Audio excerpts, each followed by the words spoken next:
चली उम्मीदें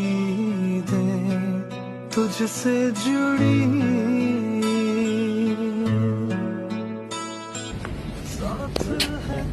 पहन के रखने, हाँ उसको भी, बेटे को भी।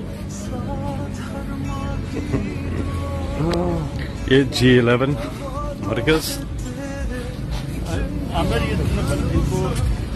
प्राइम मिनिस्टर साहब यहाँ पहुंचे हैं जायजा लेने के लिए।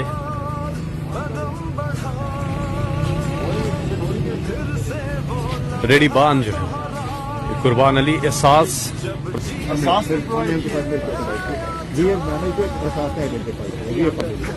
शुक्रगुजार हैं आप लोगों के, हमारे बारे में इतना कुछ सोचा था भी आप लोगों ने।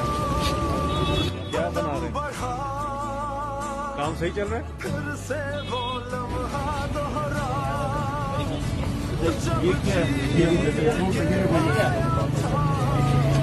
आपका ये आप मर के कितने पैसा दे रहे हो?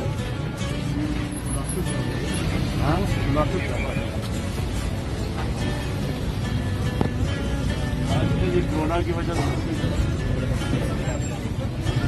G11 मरकज हर एक के पास जा रहे हैं। रेडी बान यहाँ पर एहसास प्रोग्राम के तहत। इस हौसले को, नए सिलसिले को तोड़ तक पहुंचा।